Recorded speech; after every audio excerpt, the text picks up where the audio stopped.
The Masonic History of Nimrod by past Master Mchenry. Nimrod is a figure of great interest and controversy in the history of Freemasonry. He is mentioned in the Bible as a mighty hunter and a king who built the city of Babylon and the Tower of Babel. He is also associated with various legends and myths, such as being the founder of the first secret society, the originator of astrology and magic, and the enemy of God and his people. But who is Nimrod really, and what is his connection to Freemasonry? In this blog post, I will explore some of the sources and interpretations that have shaped the Masonic view of Nimrod, and how he has influenced the symbolism, rituals, and teachings of the craft. The Biblical Nimrod. The first and most authoritative source for Nimrod's story is the Bible, where he is mentioned briefly in Genesis 10:8-12 and 1 Chronicles 1:10. According to these passages, Nimrod was a descendant of Noah's son Ham, and a grandson of Cush. He became a mighty hunter before the Lord, meaning that he was either renowned for his skill or that he defied God's authority. He also established a kingdom that included Babylon, Erech, Akkad, and Calneh in the land of Shinar, as well as Nineveh, Rehoboth-ir, Calah, and Rezin in Assyria.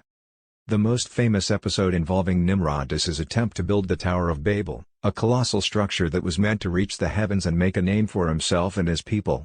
However, God saw this as an act of pride and rebellion and confused their language so that they could not understand each other.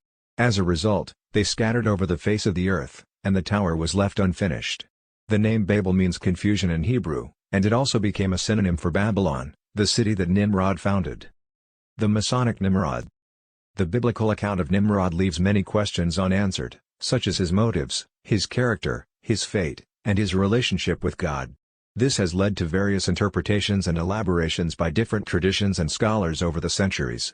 Some of these have been adopted or adapted by Freemasonry, either explicitly or implicitly, to create a Masonic version of Nimrod that serves as a symbol or a lesson for the craft. One of the earliest and most influential sources for the Masonic Nimrod is Josephus, a Jewish historian who lived in the 1st century AD. In his Antiquities of the Jews, he wrote that Nimrod was a tyrant who persuaded his subjects to rebel against God and to trust in their strength. He also claimed that Nimrod was the inventor of Freemasonry and that he taught his followers the secrets of architecture and geometry. He wrote, "Now it was Nimrod who excited them to such an affront and contempt of God. He was the grandson of Ham, the son of Noah, a bold man, and of great strength of hand. He persuaded them not to ascribe it to God, as if it were through his means they were happy, but to believe that it was their courage that procured that happiness. He also gradually changed the government into tyranny, seeing no other way of turning men from the fear of God, but to bring them into a constant dependence on his power. Now the multitude was very ready to follow the determination of Nimrod, and to esteem it a piece of cowardice to submit to God, and they built a tower. It was built of burnt brick, cemented together with mortar. And since they did not find it easy to do this without raising it high enough so that its top might be seen above any hills, they resolved to build it up high enough so that its top might reach heaven.